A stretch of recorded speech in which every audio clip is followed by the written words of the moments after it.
Hola, estamos en La Vanguardia, en la redacción de La Vanguardia, y vamos a tener una pequeña conversación con Ramón Emery, que es el redactor jefe de Internacional. Ramón, buenas tardes, Buenas buenos tardes, días. Enrique.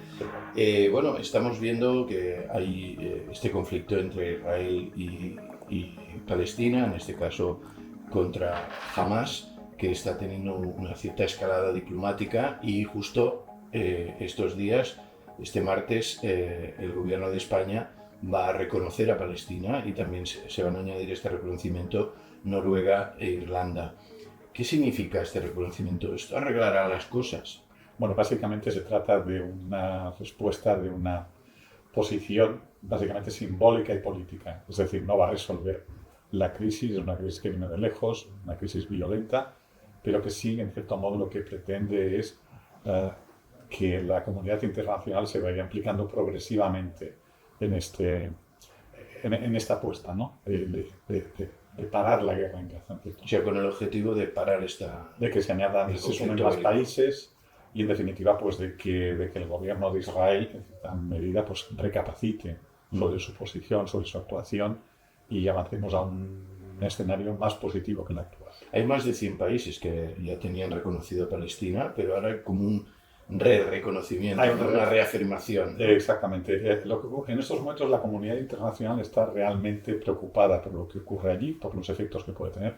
Es un conflicto, como sabes, puede escalar fácilmente, puede escaparse de las manos. Entonces, de lo que se trata es de convencer a Israel de que vaya entrando, digamos, por un conducto de razonable, por decirlo de alguna manera, ¿no? Entonces, efectivamente, el Estado palestino está reconocido por un centenar de países, pero no es el caso de las democracias europeas que tienen un papel muy importante aquí, tampoco de Estados Unidos. Y en este caso, ¿crees que seguirán otros países la senda que abre España, Noruega e Irlanda? Bueno, tenemos el pequeño paréntesis de las elecciones del 9 de junio en Europa, que esto condiciona, pero es muy probable que Luxemburgo, Eslovaquia y Malta sigan este camino y que sobre todo, como ha ocurrido hoy con Emmanuel Macron, que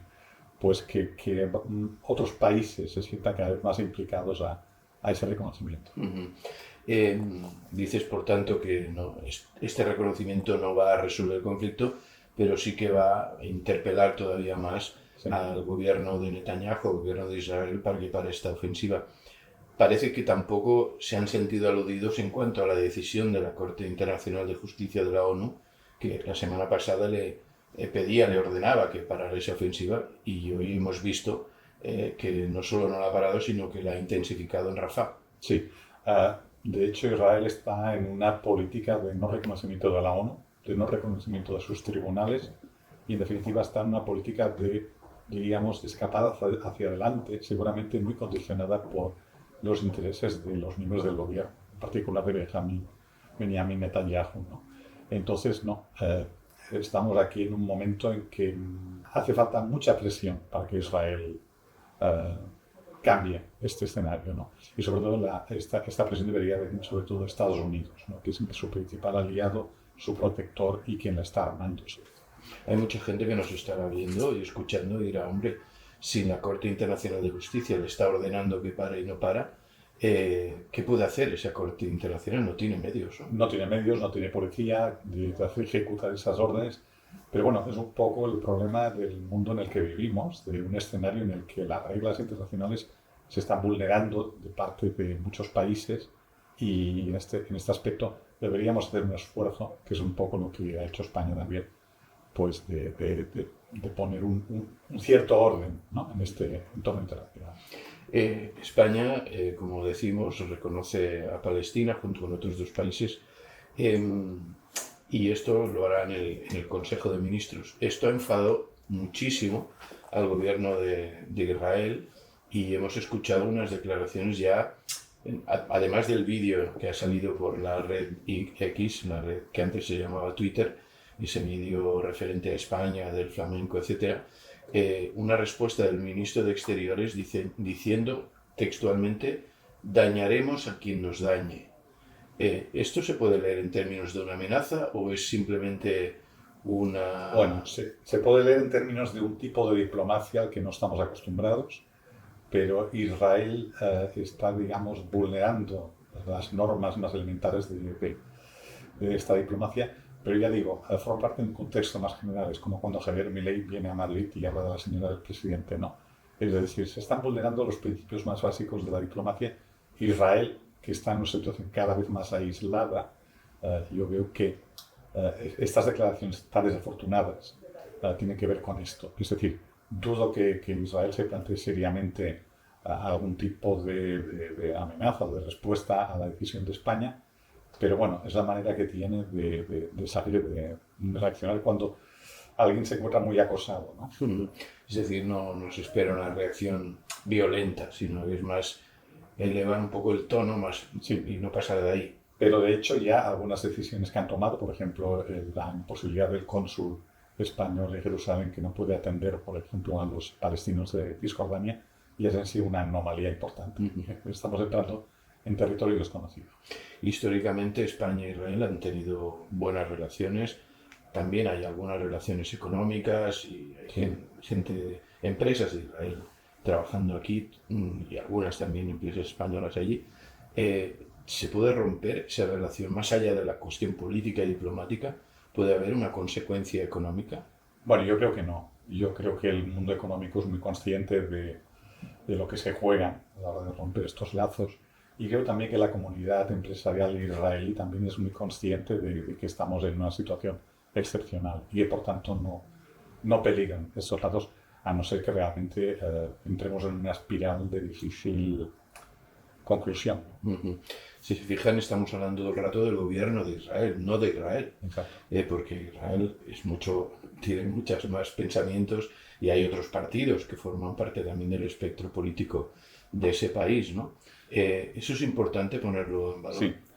Israel es una sociedad que en estos momentos es una sociedad muy herida, que sale de un shock tan tremendo como el del 7 de octubre, que explica la respuesta del gobierno con Gaza y que explica, digamos, el apoyo inicial de esa sociedad. Pero digamos, esa respuesta que lo que intentaba era, en cierto modo, pues conjurar ese temor, ese hecho inesperado, se ha ido debilitando sobre todo por los familiares de los rehenes y sobre todo porque una parte de la sociedad israelí, efectivamente, como tú dices, pues cada vez ve menos claro el camino que ha tomado Netanyahu. ¿Qué puede pasar? O sea, en los próximos semanas es difícil de aventurar, ¿no? Pero si vemos las fotografías, vemos cómo está quedando la franja de Gaza absolutamente arrasada. Sí. ¿Eso tiene alguna esperanza de reconstrucción, alguna esperanza no solamente física, sino también desde un punto de vista de las personas que han vivido este drama? Bueno, sobre la reconstrucción, Israel guarda mucho silencio sobre qué piensa hacer con Gaza y cuál será el volumen y los términos de la ayuda que pueden dar. Esto sí que depende mucho de Estados Unidos, porque en definitiva es quien puede condicionar más a Israel. Pero no me atrevo a hablar de cuál será el futuro. Hay quien dice que antes de final de año estaremos hablando de los dos estados. Hay quien dice que entraremos en una espiral peor, como hay parte del gobierno, los sectores más ultrarreligiosos, lo que quieren es confrontación incluso en Líbano, con Irán, etc. Es una situación muy incierta. Había un temor de que este conflicto se pudiera extender en la zona, finalmente parece que no. Parece que se ha circunscrito muy entre Israel y Palestina, que no se han incorporado de forma clara otros países. Sí, bueno, efectivamente, Irán, por ejemplo, que es el gran antagonista, Irán es una sociedad también en una transición muy complicada, con los ayatolás que tienen serios problemas para legitimar su país y, por tanto, son los menos interesados en que se produzca un conflicto a gran escala. Yo pienso que esto es lo que ha impedido que hasta la fecha pues tengamos ese salto que todos tememos de esa llama. Antes hablabas de Estados Unidos. Estados Unidos son los principales valedores, los que avalan los padrinos, digamos, de Israel históricamente. También Alemania, por su historia, no se ha querido enfrentar al gobierno de Israel, y Inglaterra, Reino Unido, también mantiene una posición parecida a la de Estados Unidos. ¿Crees que esto puede cambiar? Que la opinión pública norteamericana, que ahora está en pre-campaña electoral, las elecciones serán en noviembre, ¿pueden condicionar estas elecciones la opinión o la posición de Estados Unidos? Le va a costar mucho a Estados Unidos girar, pero en estos momentos los demócratas, el Partido Demócrata, Joe Biden, es consciente de que este apoyo a Israel puede costarle las elecciones. Es decir, paradójicamente, Biden, que es el hombre que está intentando desarrollar algún tipo de algo que se parece a un orden liberal en el mundo, pues con su apoyo a Israel puede estar cavando su propia tumba. En ese sentido, los jóvenes que son vitales y algunas minorías, digamos, pro-palestinas, lo digo así, son vitales en algunos estados como Michigan, pues es posible que no le voten. Y es posible que esto le dé la victoria a Donald Trump, que es un hombre mucho más, digamos, expeditivo en sus opiniones sobre Israel. Es decir, Netanyahu ha hecho una apuesta por Donald Trump.